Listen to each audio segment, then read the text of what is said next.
Today we'll be taking the Unit 3 benchmark. Before we start reading, we should figure out the purpose of our writing by reading the prompt, and then we'll know what to look for while we read the text. So we'll scroll down to the bottom of the page right now and take a look at the prompt. Literary analysis task is just a fancy way of saying writing prompt. Our prompt says, write an essay explaining how the illustrations, which are pictures, and the words in Little Bear and the Husky Pup provide details about the setting. Be sure to use evidence from both part 1 and part 2 in your essay. So we should talk about setting quickly.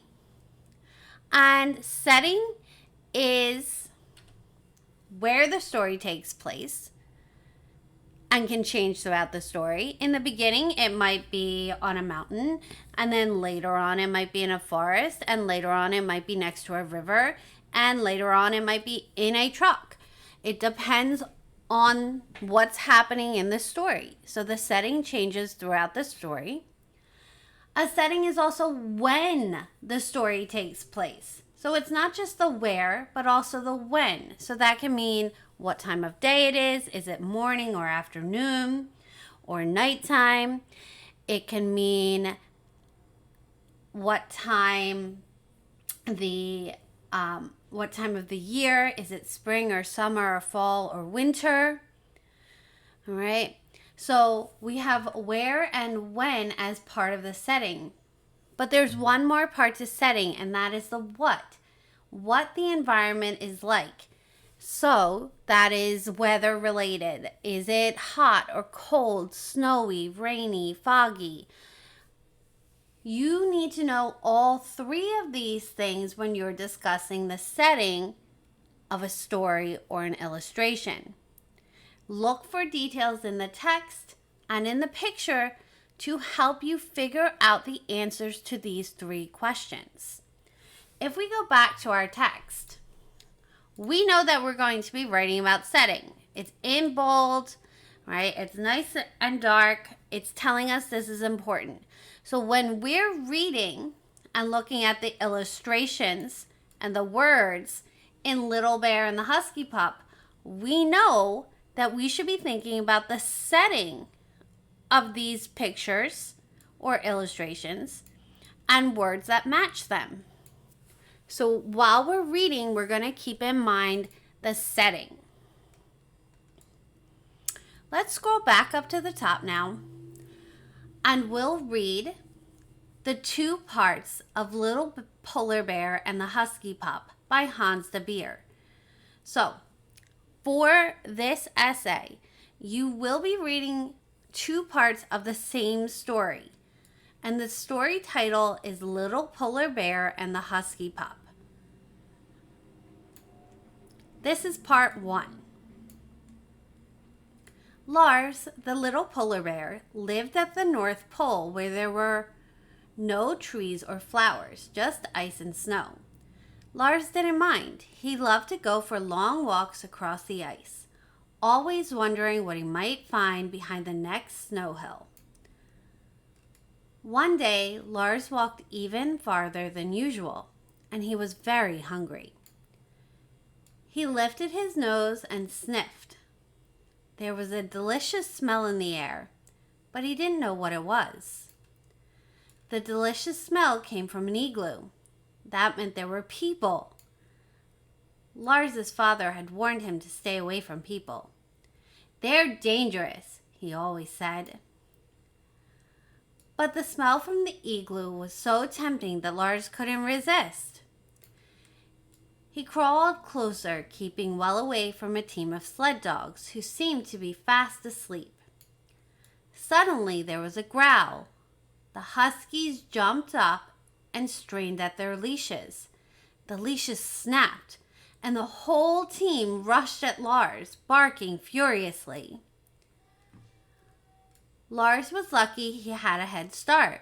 When the dogs saw they would never catch up with him, they lost interest and turned back. At last, Lars could stop and catch his breath. He crawled into an ice cave and went to sleep. He was woken by a strange noise. It sounded like a whimper, but Lars couldn't see where it came from. He walked over to a deep crack in the ice and peered down. There sat a sad little husky. Although the other dogs had given him a fright, he felt sorry for this little one. "Don't be frightened," said Lars. "I'll help you." Lars started to push snow into the hole. He worked and worked until the pile of snow was big enough to let the little dog climb all the way out. But as soon as the puppy was back on firm ground, he began to growl. "Hey, I just helped you," said Lars indignantly. The puppy barked. "How ungrateful," thought Lars. He turned away in disgust and bounded off towards the sea. The little dog ran after him. Lars ran across the chunks of ice until he had left the puppy far behind. The puppy sat down on a drifting piece of ice and howled pitifully. Let's take a look at the illustration.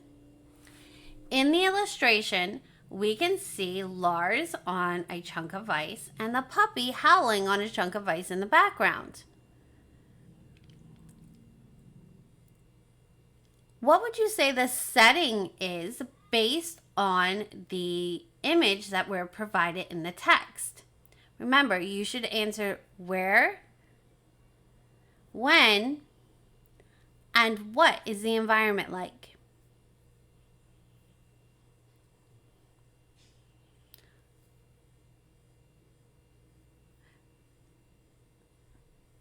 Let's keep reading. "I would gladly help," Lars shouted to the puppy, "but I don't want to be growled at." The little dog looked embarrassed. "I won't growl," he promised. "I promise. Please don't leave me." So Lars towed the puppy back to shore. "What's your name?" he asked. "Mine's Lars." "I'm Flo. Will you take me back to the igloo? I want my mother and I'm hungry." "I'll take you home tomorrow, if it stops snowing," said Lars. "We can wait out the storm here." Then Lars caught some fish and offered one to Flo, who gobbled it up. "That wasn't as good as meat," Flo complained. "You'll have meat again soon," said Lars. He shoveled snow into a pile and they lay down to sleep behind it, sheltered from the icy wind. The next morning, Lars and Flo set off under a clear blue sky to find the igloo. But when they got there, the dogs had gone and snow had covered their tracks. "I want my mother," wailed Flo. Then he began to howl louder than ever. This time Lars understood why. He tried to comfort the little dog. "We'll find her," he said. "Tell me which way you are heading." "To the town by the sea where lots of people live." "Oh, yes, I know it," said Lars. "Let's go." The little polar bear and the puppy walked on and on. They didn't stop even when darkness fell. So they didn't see the hunters until it was almost too late. They had to duck down quickly behind some rocks. The hunters came closer and closer. Suddenly, Flo began to growl. "Shh!"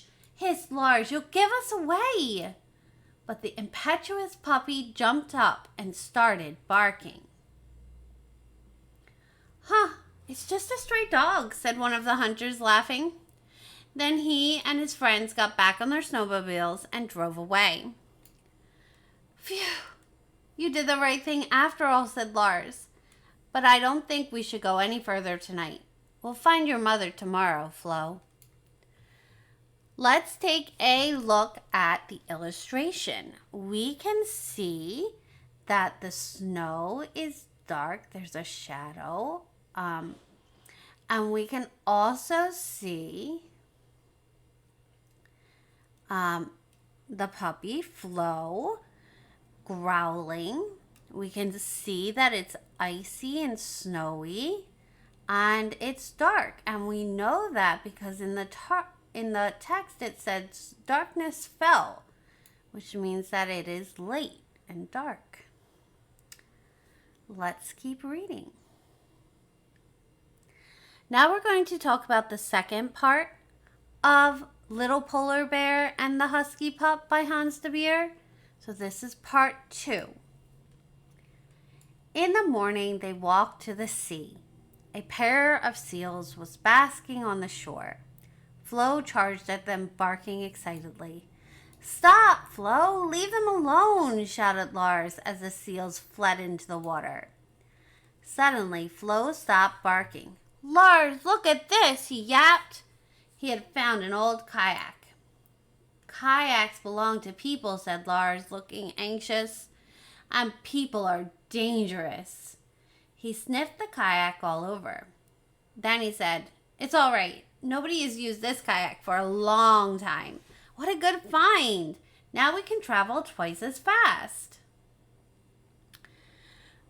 "Paddling a kayak isn't as easy as it looks," said Lars as they wobbled across the water.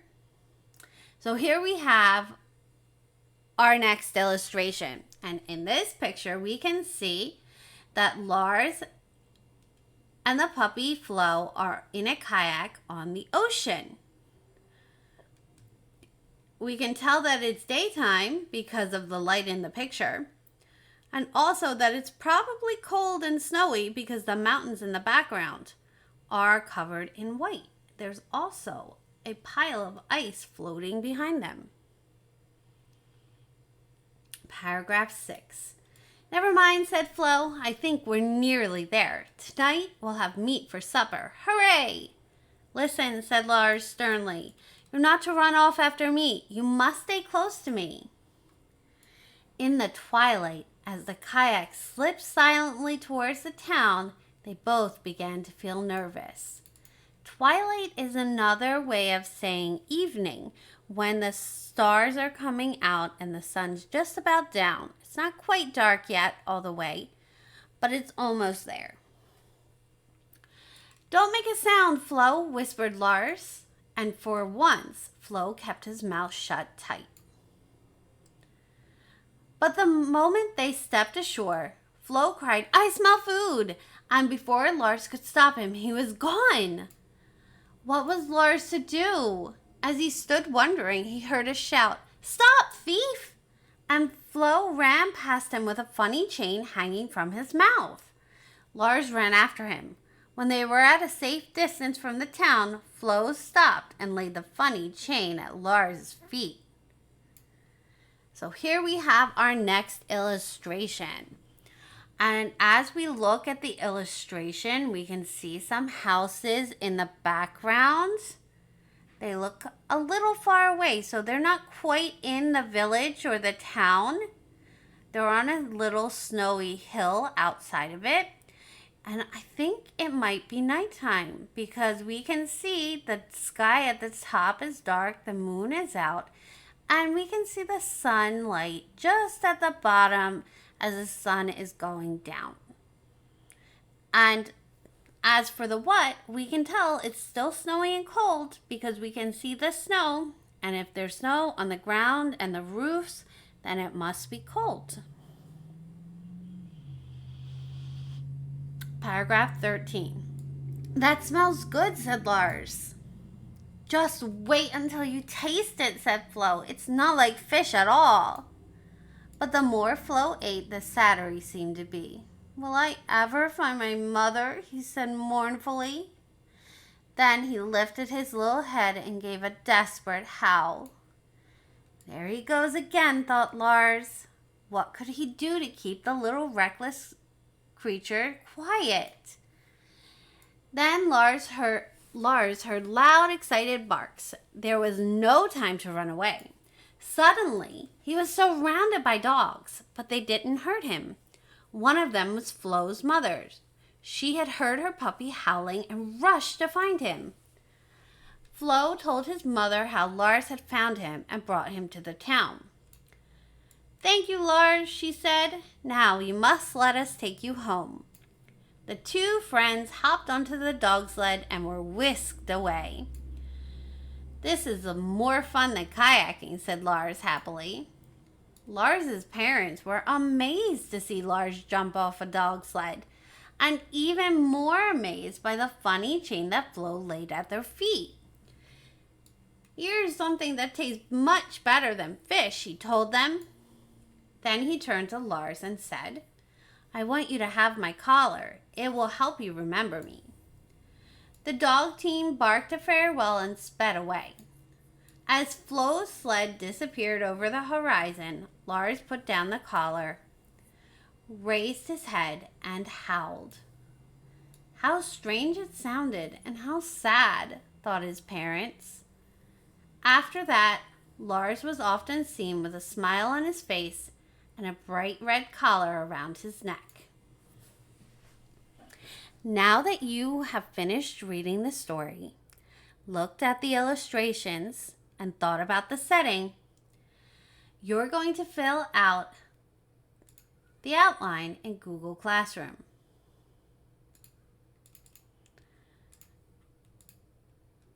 We completed these two boxes on day 1, as well as reading the story. On day 2, we'll be working on the body paragraph. And on day 3, we'll work on the next part. Your job is to make sure you have your claim and text titles. And I already reminded you, there's only one text title. We read 2 parts of the same story. And your claim is in this literary analysis task. Remember, we don't use the word how in our claim. This is a test. Good luck. If you have any questions, feel free to ask.